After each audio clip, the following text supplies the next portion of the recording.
Commander Hazel had seen a lot of weird things in her 15 years of keeping peace across 3 different star systems, but this was definitely going in her top 10 list of "what the hell am I looking at?"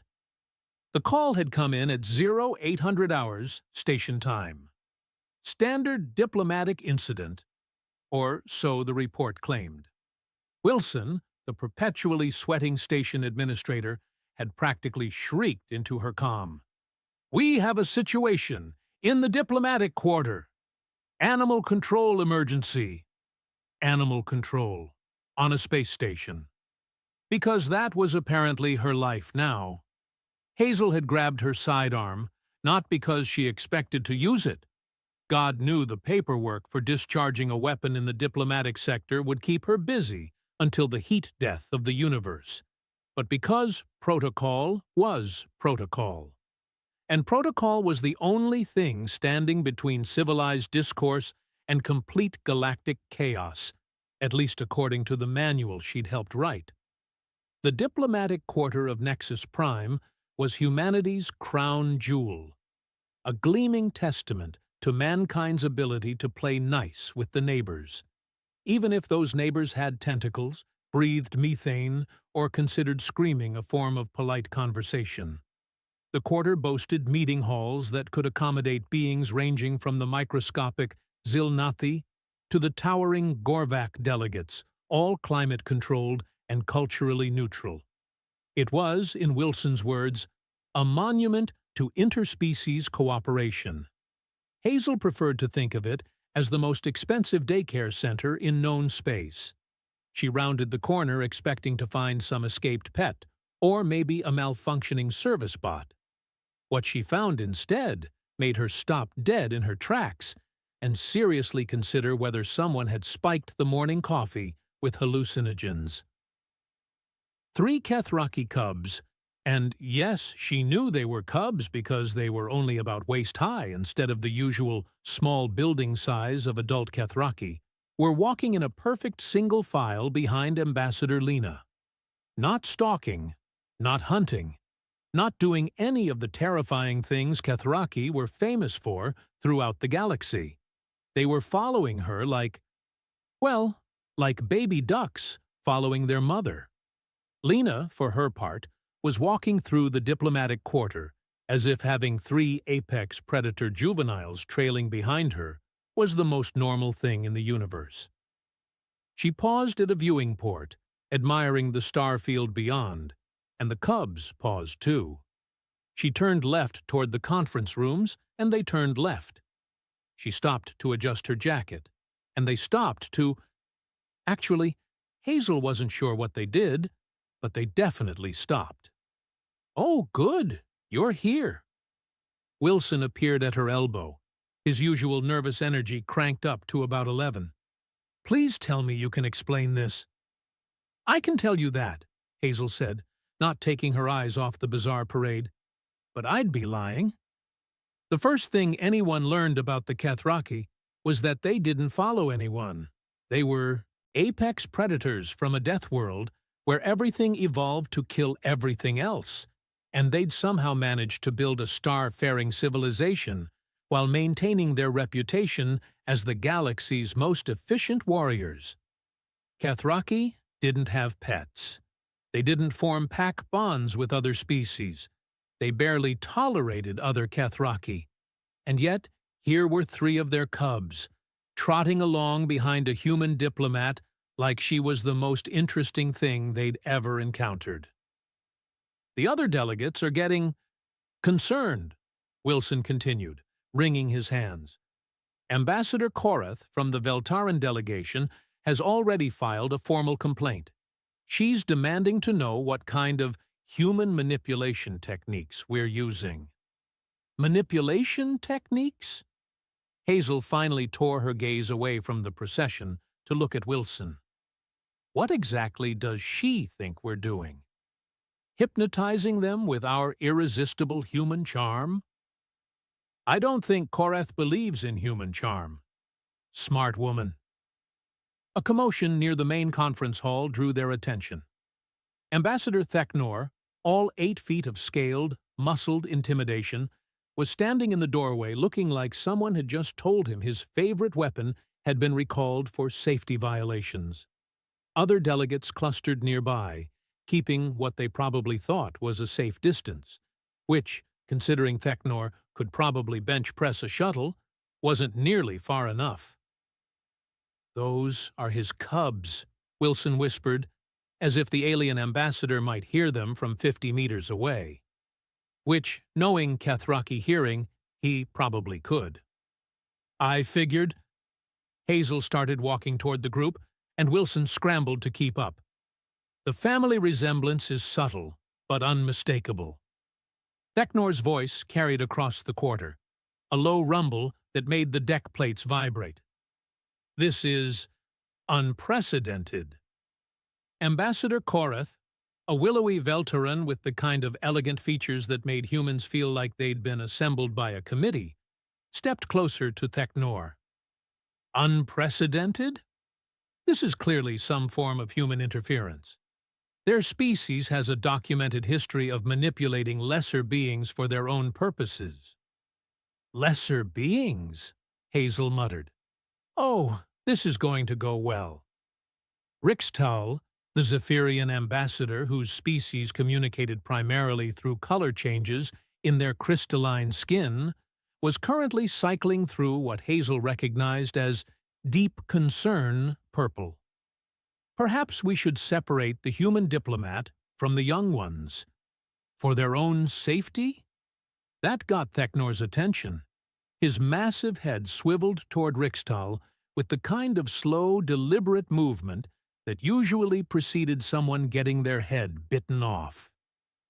"My offspring are perfectly capable of defending themselves." "Against a human?" Korath's tone suggested she found the idea laughable.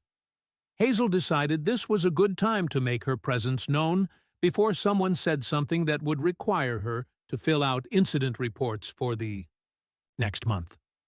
"Good morning, everyone. Lovely day for a diplomatic crisis, isn't it?" The group turned toward her, and Hazel was struck by the variety of expressions directed her way. Wilson looked relieved to have backup. Korath looked annoyed at the interruption. Rixtal shifted to a nervous yellow-green.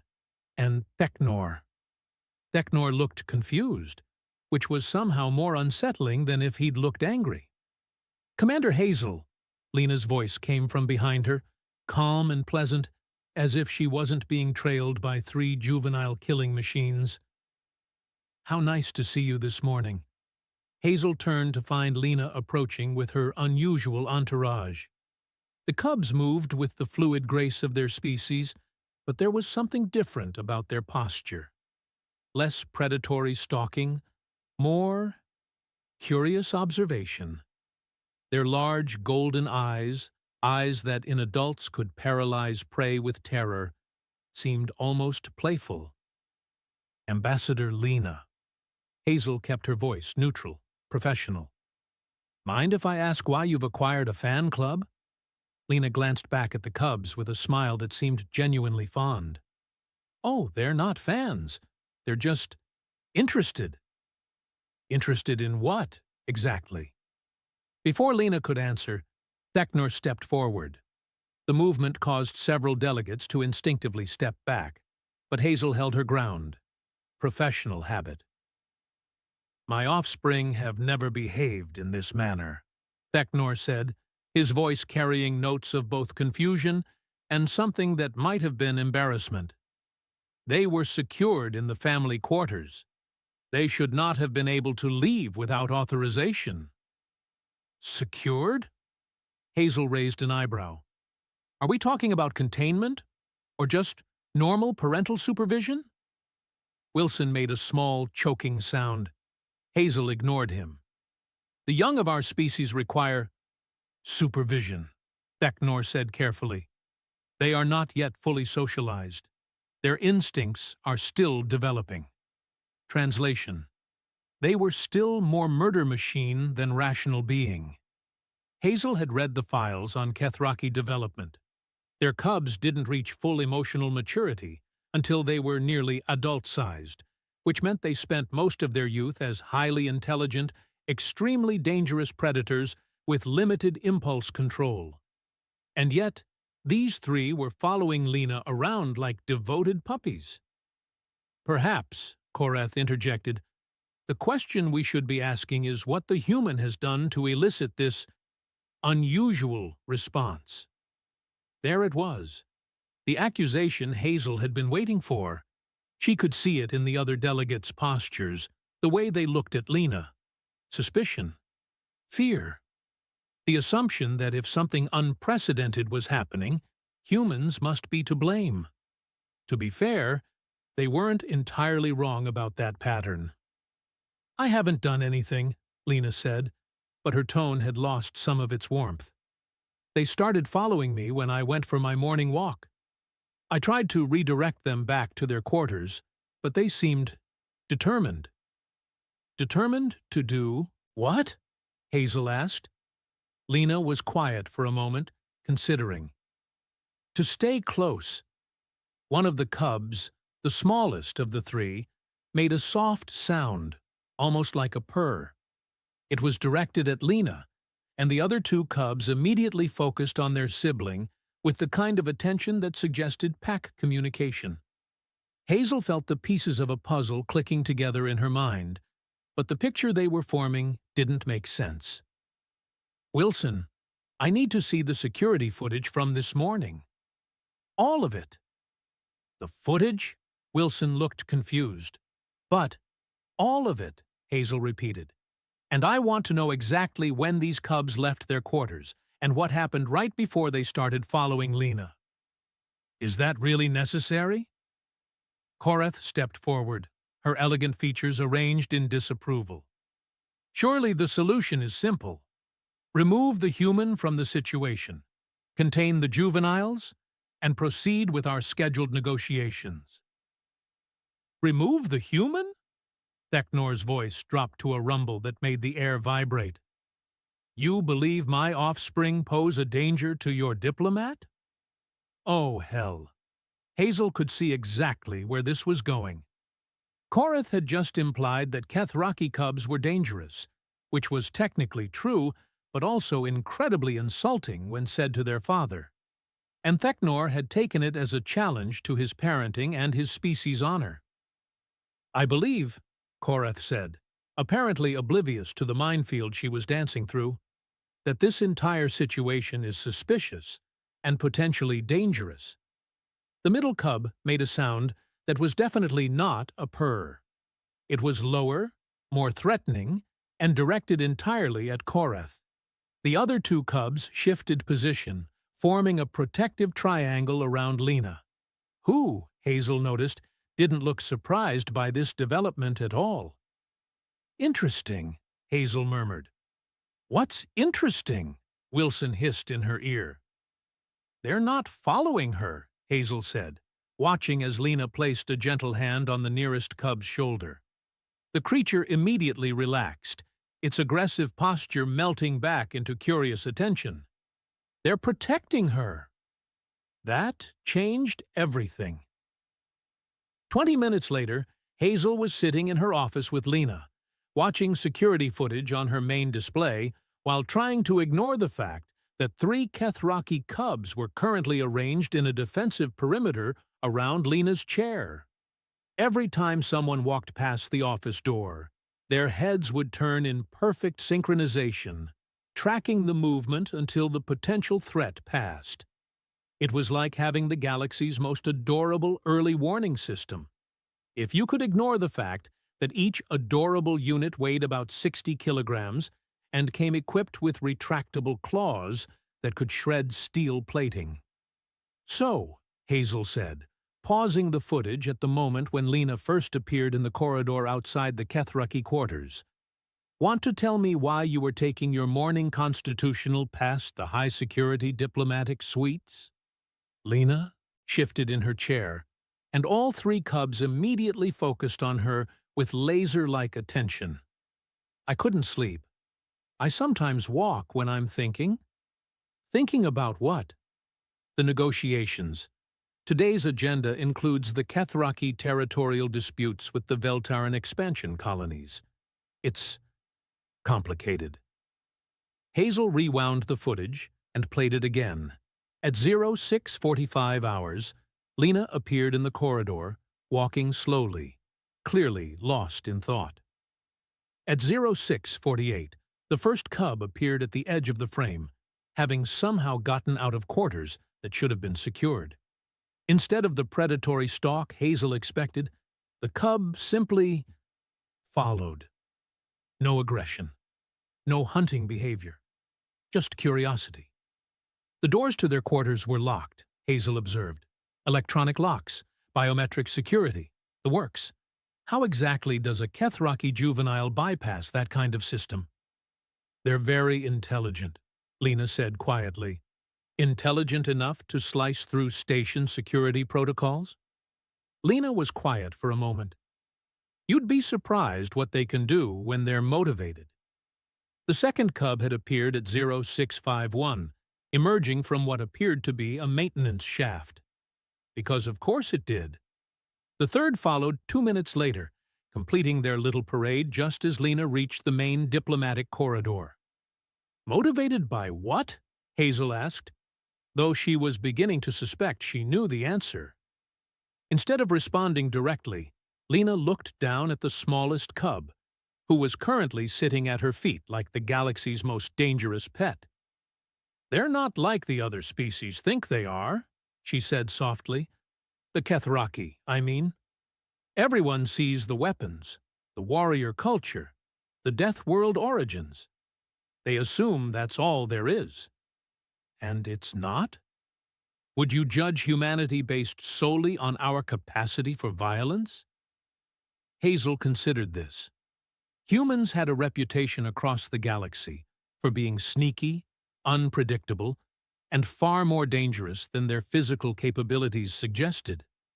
It wasn't entirely undeserved. Point taken. But that still doesn't explain why 3 cubs broke out of maximum security quarters to follow you around like lost puppies? They're not lost, Lena said, and there was something in her voice that made Hazel look up from the footage. And they're not puppies. Then what are they? Before Lena could answer, Hazel's comm crackled to life. Commander, we have a situation in Conference Room 3. Ambassador Theknor is requesting immediate consultation with you and Ambassador Lena. Hazel sighed.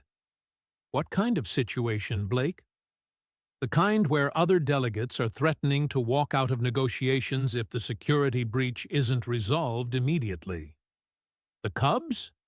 The Cubs. Apparently, Ambassador Korath has convinced several other delegates that the situation represents a fundamental compromise of diplomatic protocols.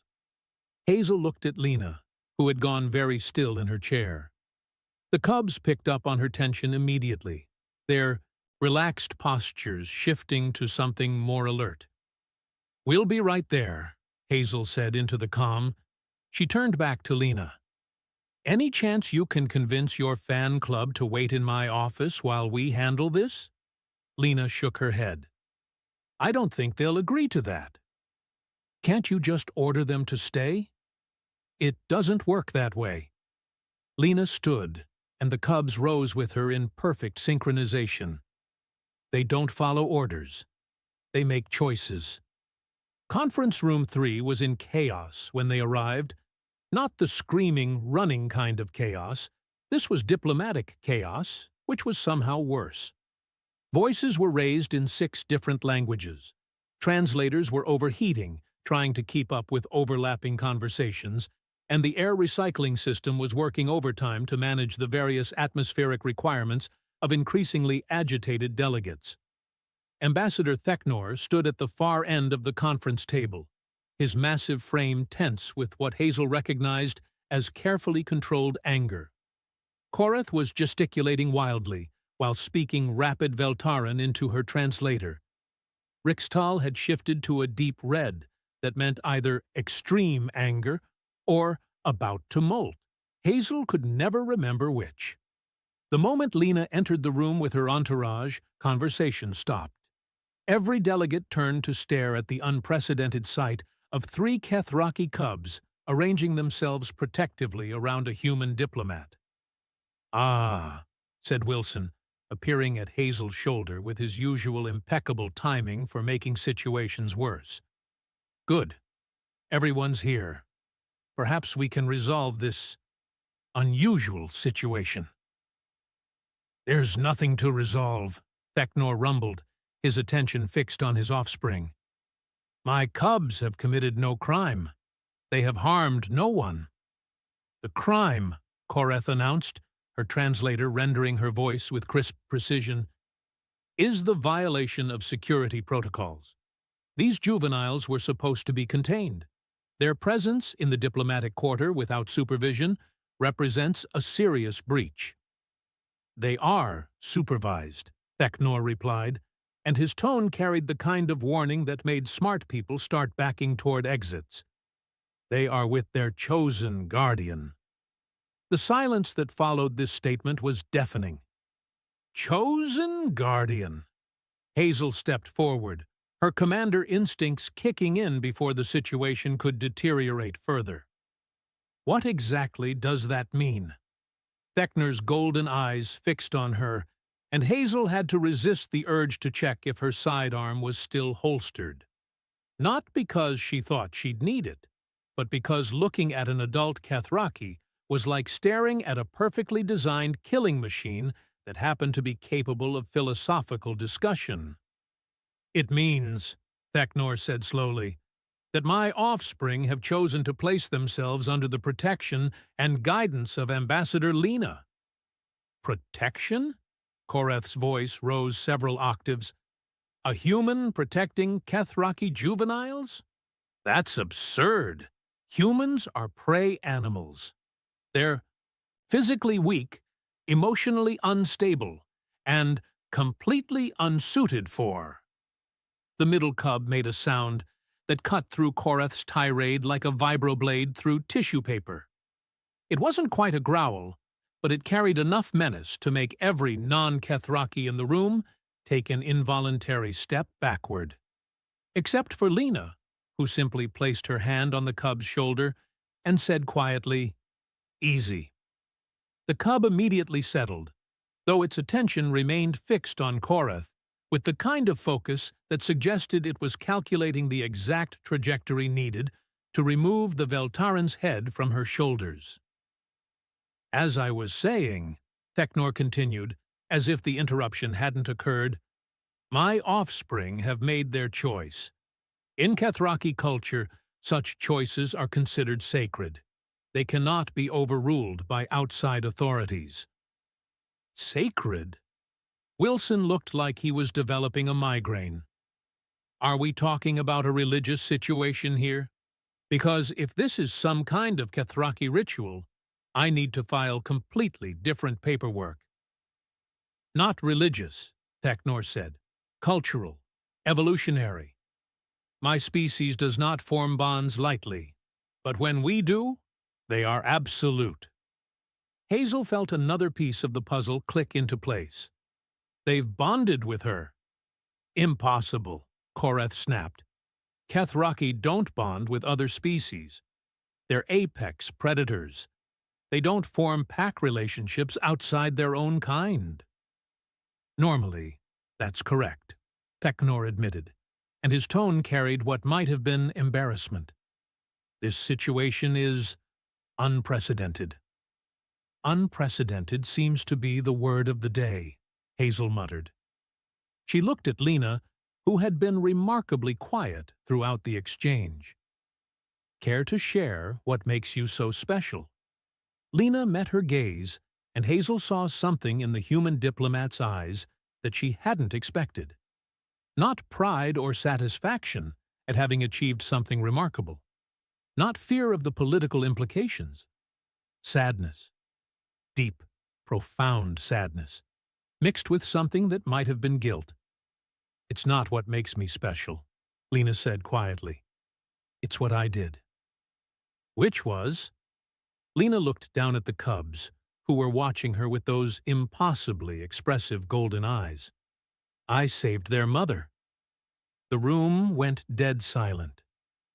3 months ago, Lena continued, her voice steady despite the emotional weight of her words, there was an incident on the Kethraki colony world of Thakmor.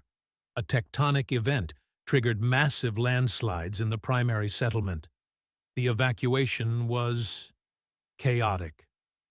Theknor's posture had changed. The controlled anger was gone, replaced by something that might have been grief.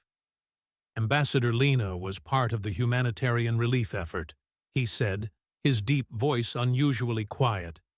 She was not required to participate. Humans were not even requested to assist. The conditions were considered too dangerous for most species. "But you went anyway," Hazel said, understanding beginning to dawn. "The Kethraki evacuation protocols prioritize adults and juveniles approaching maturity," Lena explained. "The very young are considered expendable if resources are limited." "Survival of the fittest," Wilson said, nodding as if he understood. "Survival of the species," Theknor corrected, but there was no pride in his voice. "It is practical, logical. And in this case, it meant that many cubs were left behind when the first evacuation waves departed." Lena closed her eyes for a moment. "I found a group of them trapped in a collapsed nursery facility. 12 cubs, including these 3. Their caretaker, their mother, was pinned under debris. She was dying, and she knew it." The smallest cub made a soft sound and pressed closer to Lena's side. "The logical thing would have been to leave them," Lena continued, "to focus on individuals who could be saved more easily. But I couldn't. I stayed with them. I stayed with her. I held her hand while she died, and I promised her that her cubs would be safe." "You remained in a collapsing structure to comfort a dying alien," Rixtal said, his crystalline skin shifting to a pale blue that Hazel thought might represent awe. "She wasn't alien to me in that moment," Lena said simply. "She was a mother who was terrified for her children." Hazel found herself staring at the 3 cubs with new understanding. They weren't following Lena because of some mysterious human power or diplomatic manipulation. They were following her because she had kept a promise to their dying mother. Because she had shown them something that, apparently, no other species in the galaxy would have thought to show them. Compassion. The silence that followed Lena's revelation stretched on for what felt like several geological epochs. Hazel counted at least 15 different ways this could go catastrophically wrong, and that was just in the next 5 minutes. Finally, Korath broke the silence with what might charitably be called a laugh, though it sounded more like someone strangling a space pigeon. "Compassion? You're suggesting that these juveniles have bonded with a human because of emotion?" "Not just emotion," Theknor said, and there was steel in his voice now. "Recognition." "Recognition of what?" "Pack loyalty. The willingness to sacrifice for those who cannot defend themselves. The refusal to abandon the vulnerable even when logic dictates retreat." Theknor's golden eyes fixed on Lena, with what Hazel was beginning to recognize as respect. "These are the fundamental values of our species. What we teach our young from the moment they can understand language." Rixtal's skin had shifted to a confused yellow-green. "But humans are not Kethraki. They cannot possibly understand your species' complex social structures." "Can't they?" Thekenor's attention moved to the 3 cubs, who were still maintaining their protective formation around Lena. "My offspring seem to believe otherwise." Wilson, who had been uncharacteristically quiet during this exchange, suddenly perked up with the kind of nervous energy that usually preceded very bad ideas. "So, this is all perfectly normal then?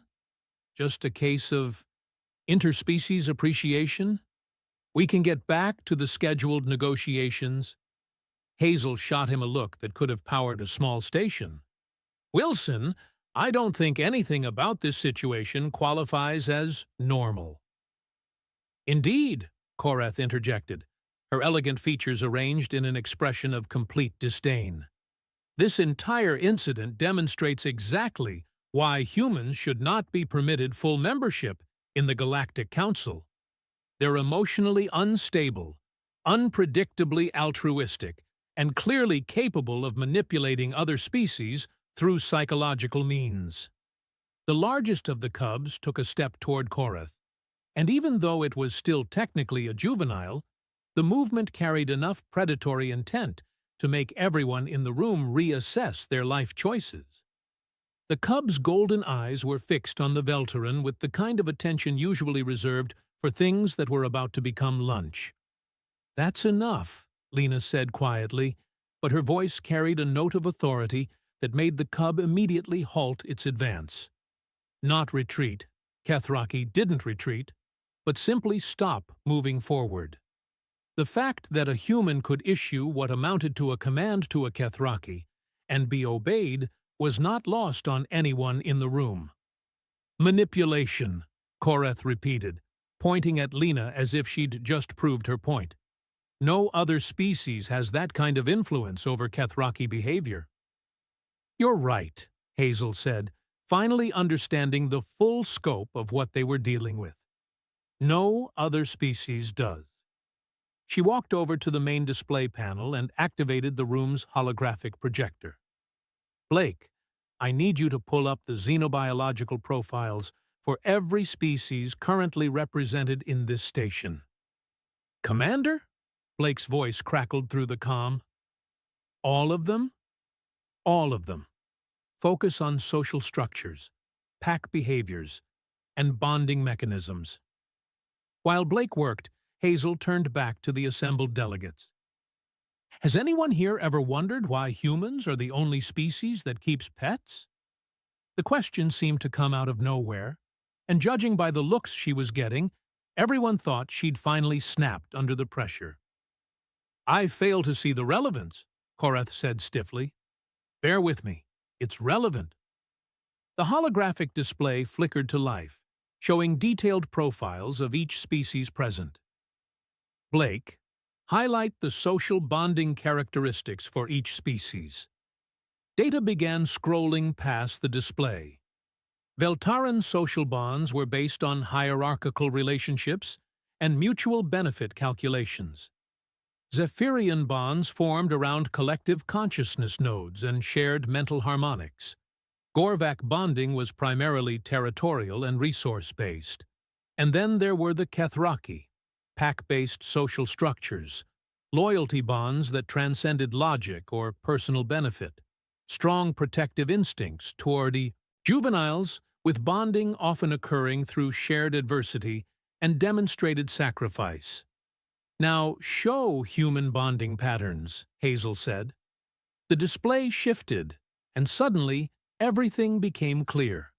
Human bonding mechanisms were unique, emotional attachment that extended beyond species lines, pack loyalty that could be triggered by almost any creature displaying vulnerability or need, the ability to form protective relationships with beings that bore no biological similarity to humans whatsoever. "Well, I'll be damned," Wilson muttered, staring at the data. "Humans bond with anything," Hazel said, letting the implications sink in. "It's not a weakness or a manipulation technique. It's just how we're wired. We see something that needs protection, something that's vulnerable or afraid, and we respond to it like it's part of our pack." "That's..." Rixtal's skin cycled through several colors before settling on a pale blue. "That's completely illogical." "Completely," Hazel agreed cheerfully. "And apparently completely irresistible to species that value pack loyalty above personal safety." Technor was studying the display with the kind of intense focus he probably usually reserved for weapon specifications. Your species forms emotional attachments to creatures you have never encountered before. You extend protection to beings that provide no benefit to your survival. Pretty much. We've got humans who risk their lives to save whales, and whales can't even thank them. We form emotional bonds with creatures that can't talk, can't reciprocate, and sometimes can't even recognize us as individuals. Hazel gestured toward the cubs. So, when a human shows genuine care for Kethraki young, treats them like they matter, like they're worth protecting even at personal cost. They recognize a kindred spirit, Theknor finished, and there was something like wonder in his voice. They recognize pack behavior, Hazel corrected. The willingness to put the welfare of others above your own survival. It's not manipulation, because there's no agenda. Lena didn't stay with their mother because she wanted something from them. She stayed because leaving would have been emotionally impossible for her. Koreth was shaking her head in what appeared to be disgust. So humans are emotionally compromised and irrational. This hardly supports their case for council membership. Actually, a new voice said from the doorway, I think it makes a rather compelling argument. Everyone turned to see Captain Danes entering the conference room, followed by Dr. Holloway and what appeared to be half the station's senior staff. Danes was carrying a data pad and wearing the kind of expression that suggested he'd been doing research. Captain, Hazel said, excellent timing. Please tell me you have good news. That depends on your definition of good news, Danes replied. Dr. Holloway has been analyzing the interaction patterns between human personnel and various alien species aboard this station. The results are illuminating. Dr. Holloway stepped forward, her usually reserved demeanor replaced by the kind of excitement that scientists got when they'd discovered something genuinely groundbreaking. Commander, we've been looking at this situation backwards.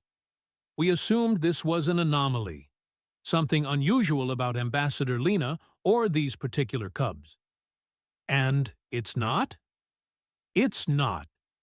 Holloway activated her own data pad, and additional information began appearing on the room's display.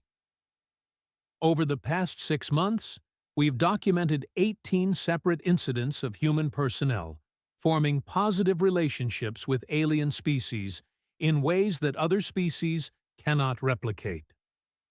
The data was overwhelming. Human engineers working alongside Gorvak technical teams with unprecedented cooperation. Human medical staff successfully treating species that other alien doctors couldn't even communicate with effectively.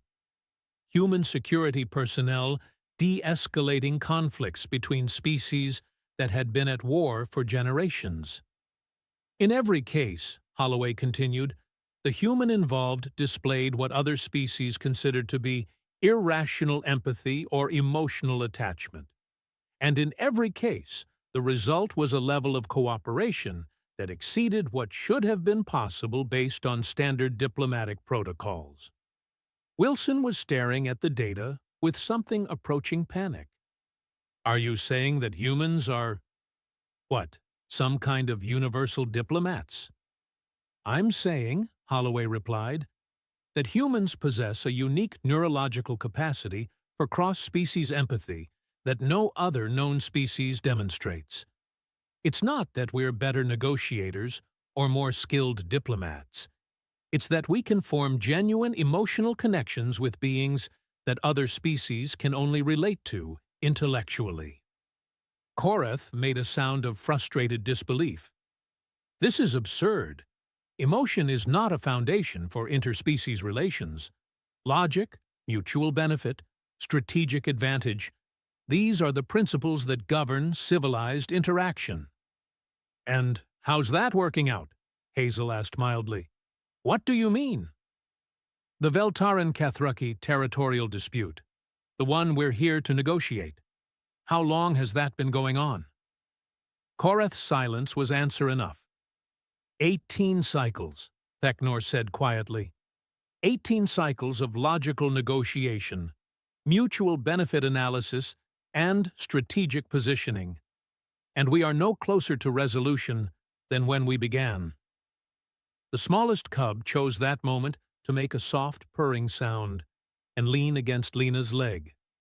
Without thinking, Lena reached down and scratched behind the cub's head ridge, a gesture so natural and unself-conscious that everyone in the room could see it was completely genuine. The cub's response was immediate and obvious. It practically melted under her touch, the kind of complete trust and contentment that spoke to bonds deeper than politics or logic. 18 cycles, Hazel repeated, watching the interaction.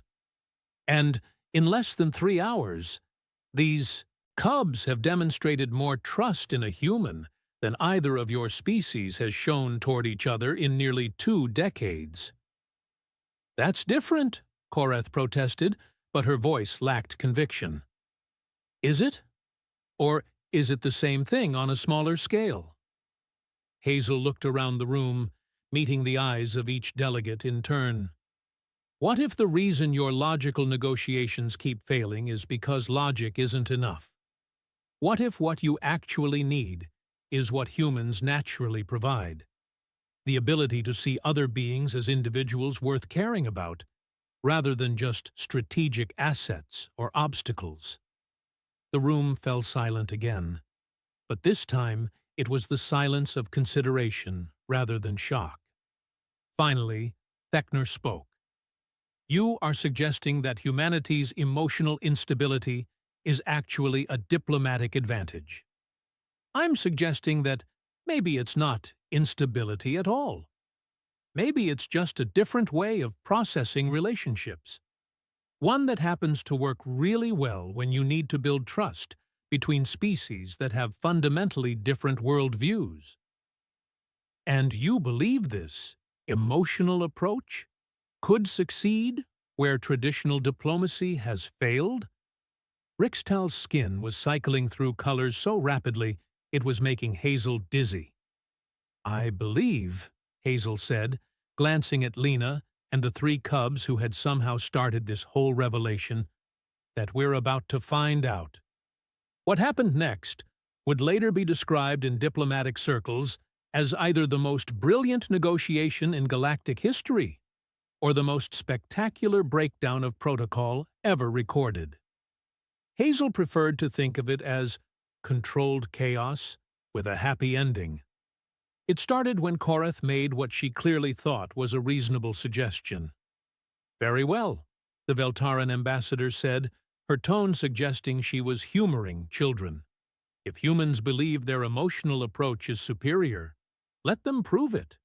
Remove all other diplomatic personnel from the negotiations. Let Ambassador Lena attempt to resolve the territorial dispute using nothing but her feelings.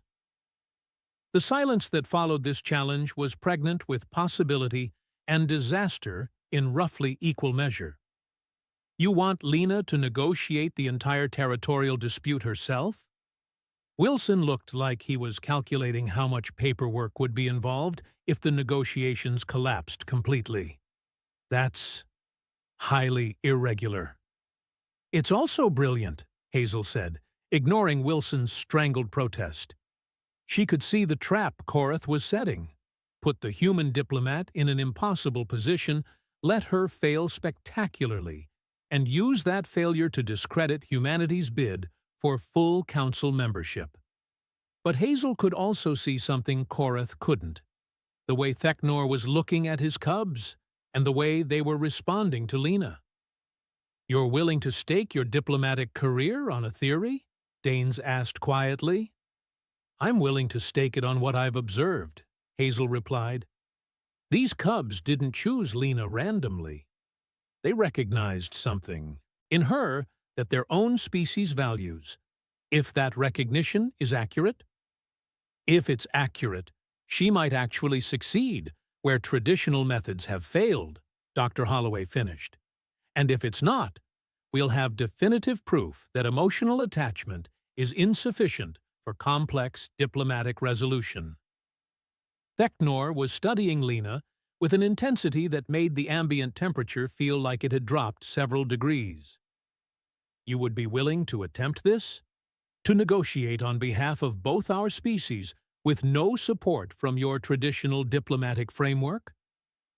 Lena was quiet for a long moment, one hand still resting on the smallest cub's head. When she finally spoke, her voice carried a certainty that surprised everyone in the room, possibly including herself. "Yes." "Excellent," Koreth said, and her satisfaction was obvious. "When this fails, as it inevitably will, we can finally put to rest this ridiculous notion that humans possess some special diplomatic capability." "And when it succeeds?" Hazel asked. Koreth's smile was sharp enough to cut steel. "It won't." 2 hours later, Hazel stood in the observation deck overlooking Conference Room 1, watching what was either diplomatic history in the making or the most expensive therapy session in galactic record. Through the reinforced transparent aluminum, she could see Lena sitting at a small table with Thecnor and Koreth. The three cubs had positioned themselves around the room's perimeter, not interfering but clearly present. "Any word from inside?" Danes asked, joining her at the observation window. "Nothing coherent. Blake's been monitoring the audio, but most of the conversation has been unconventional." "Unconventional how?" Instead of answering, Hazel activated the room's audio feed. "Not about the mining rights," Lena was saying, her voice calm but firm. "It's about the fact that your children won't have a safe place to grow up if this conflict continues. Our expansion is necessary for species survival," Koreth replied, though she sounded less certain than usual. "The Veltaran population requires additional resources. And the Kethraki need territory where their young can learn to hunt without accidentally encountering industrial equipment," Lena continued. "You're both trying to protect your futures, but you're so focused on what you think you need that you're not seeing what you could have." "Which is?" Thecnor's voice carried genuine curiosity. "Partnership. The Veltaran are exceptional at resource extraction and technological development. The Kethraki understand ecological management and sustainable development better than any species I've encountered. Instead of fighting over the same territory, why not work together to expand into areas that neither of you could develop alone?" Danes blinked.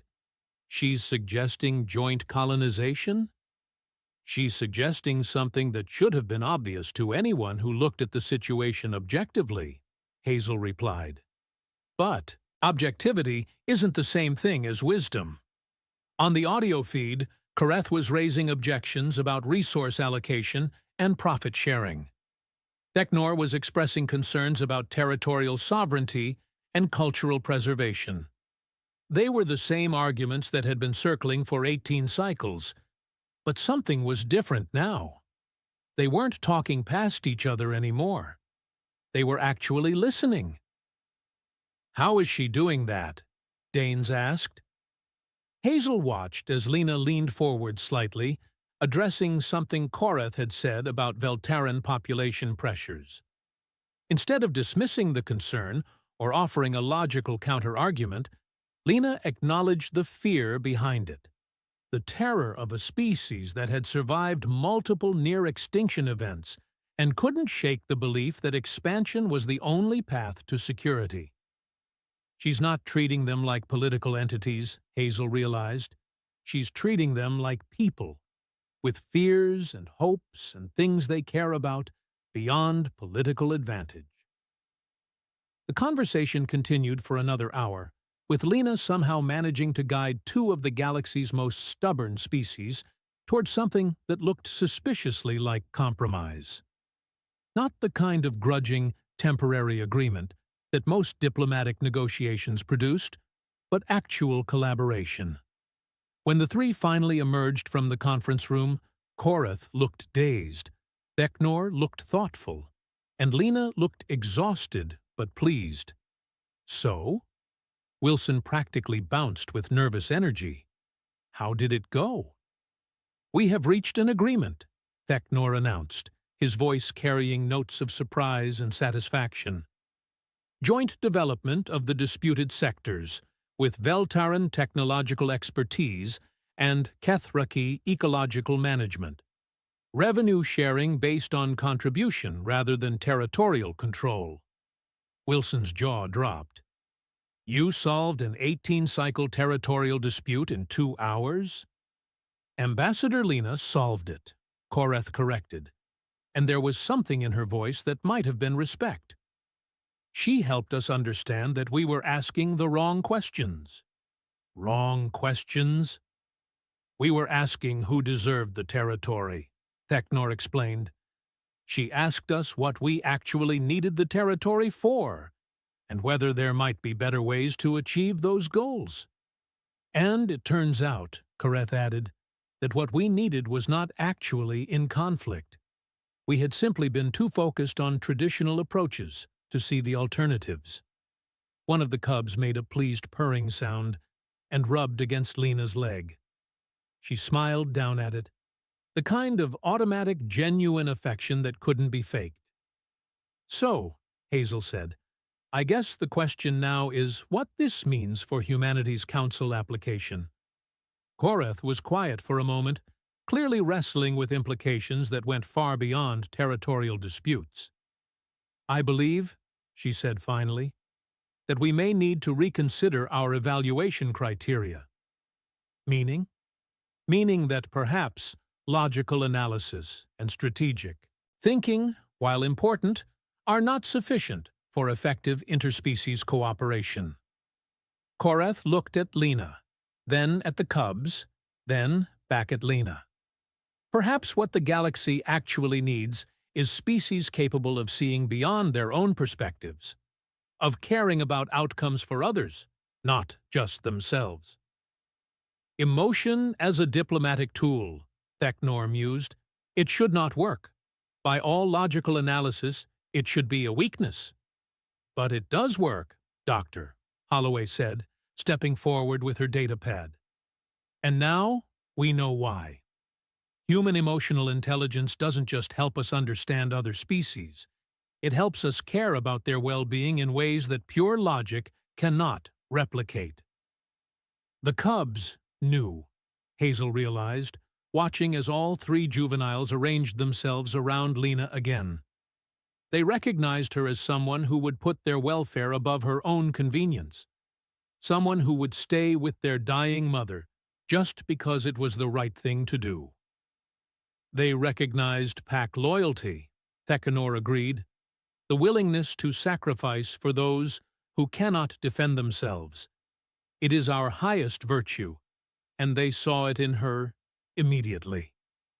Wilson, who had been uncharacteristically quiet during this exchange, suddenly perked up. So, we're recommending humanity for full council membership? We're recommending, Koreth said slowly, that the council consider creating a new role, something beyond traditional membership. What kind of role? Lena looked up from where she was scratching behind the largest cub's head ridge. The kind where we help species understand each other, instead of just negotiating between them. Mediators, Hazel said, understanding immediately. Not just diplomats, but emotional translators. The galaxy has no shortage of logical thinkers, Theknor observed. What we lack is beings capable of helping us remember that logic without compassion leads only to endless, circular arguments. So, what happens now? Danes asked. Hazel looked around the room at the assembled delegates, the 3 cubs who had somehow catalyzed this entire revelation, and Lena, who had just accidentally redefined humanity's place in galactic politics. Now, she said, we write some very interesting reports, and somewhere in the back of her mind, she made a note to update her list of weird things she'd seen in her career. Because somehow, alien cubs choose human diplomat as their pack leader, and accidentally revolutionize interspecies relations was definitely going to need its own category.